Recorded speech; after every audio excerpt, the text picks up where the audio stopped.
Dan saat ini kita banyak mengadakan ibadah Natal lewat via online. Dan saya mengucapkan buat saudara seiman yang saat ini merayakan ibadah Natal, selamat hari Natal buat kita semua. Hari ini saya menyampaikan kabar sukacita, di mana tema kita hari ini dalam renungan singkat ini, pilihan yang tepat. Saya mau bagikan kebenaran firman Tuhan buat kita semua yang terdapat dalam 2 Tawarikh pasal 7 ayat yang ke-12 sampai yang ke-14. Beginilah firman Tuhan. Kemudian Tuhan menampakkan diri kepada Salomo pada malam hari dan berfirman kepadanya, telah ku dengar doamu dan telah kupilih tempat ini bagiku sebagai rumah persembahan. Bila mana aku menutup langit sehingga tidak ada hujan, dan bila mana aku menyuruh belalang memakan habis hasil bumi, dan bila mana aku melepaskan penyakit sampar di antara umatku, dan umatku yang atas namaku disebut merendahkan diri, berdoa dan mencari wajahku, lalu berbalik dari jalan-jalan yang jahat, maka aku mendengar dari sorga dan mengampuni dosa mereka dan memulihkan negeri mereka. Hari-hari ini Tuhan mengajari setiap hidup kita bagaimana setiap pribadi kita merendahkan diri di hadapan Tuhan, mengaku setiap kelemahan, kesalahan, dosa, pelanggaran yang kita perbuat. Karena dalam setiap pribadi kita tidak ada yang namanya kebal dosa. Baik itu saya pribadi sebagai hamba Tuhan maupun setiap pribadi kita yang mendengar maupun yang menonton video ini, kita tidak luput dari yang namanya kesalahan, pelanggaran, dan dosa. Tapi satu hal di mana Tuhan merindukan, menginginkan bagaimana setiap hidup saya dan saudara mengakui di hadapannya. Inilah yang Tuhan mau hari-hari ini. Bagaimana setiap pribadi manusia lewat bencana, lewat kejadian, khususnya masa-masa pandemi COVID-19 ini, menyadari atas setiap apa yang telah diperbuat, di mana condong umumnya manusia melakukan apa yang jahat di mata Tuhan.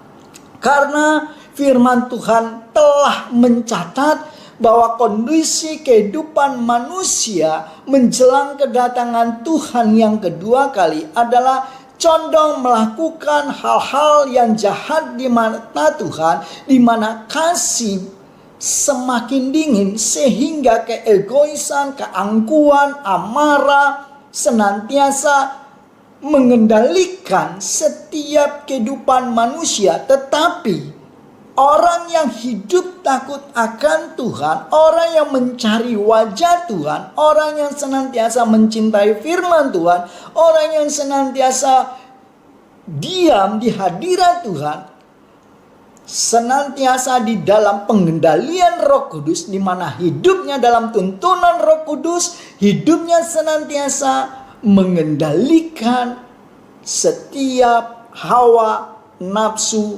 daging ini.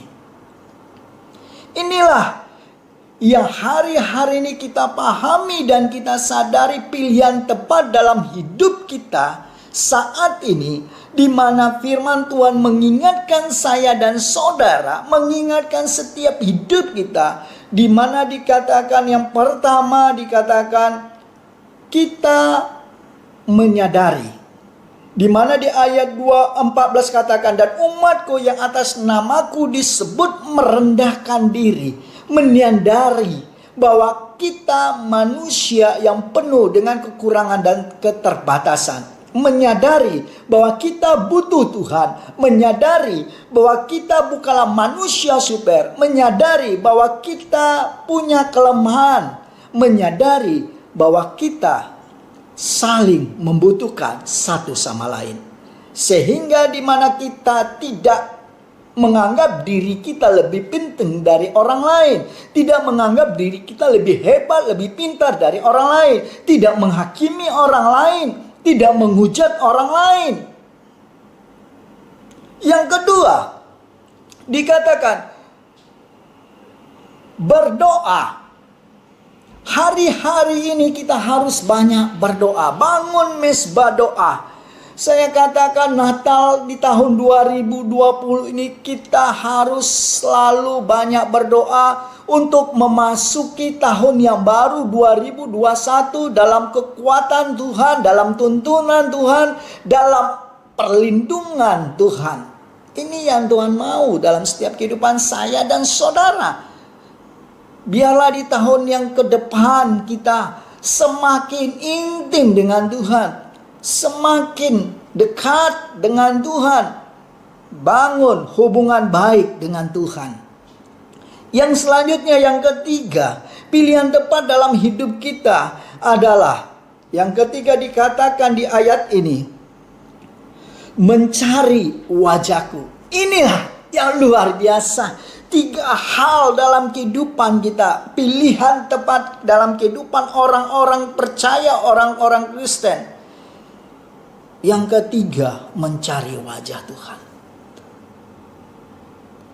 Arti kata mencari itu berbicara tentang kerinduan, keinginan, bagaimana berusaha untuk bertemu, mencari wajah Tuhan, mencari hadirat Tuhan, mencari kemauan Tuhan, mencari kehendak Tuhan, mencari apa yang Tuhan mau untuk kita lakukan di hari-hari ini, di akhir zaman ini menjelang kedatangan Tuhan yang kedua kali.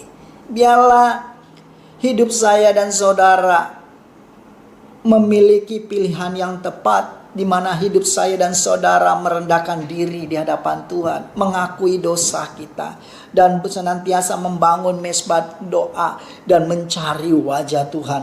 Maka dampaknya dari ketiga hal yang kita akan lakukan ini, maka Tuhan berjanji, dikatakan, aku akan memulihkan negeri mereka. Saya yakin dan percaya bangsaku Indonesia akan dipulihkan Tuhan, dibebaskan dari penyakit virus corona yang senantiasa mencekam, membuat menghambat perekonomian. Tetapi satu hal yang pasti saya katakan, ketika anak Tuhan bersahati, berseru, merendahkan diri, mengaku dosa, maka pintu surga dibukakan. Seperti ayat 14 dikatakan, maka Tuhan membukakan pintunya, di mana Tuhan yang menjawab setiap seruan. Di ayat 13 katakan, langit yang tertutup akan terbuka dan mencurahkan berkat, di mana belalang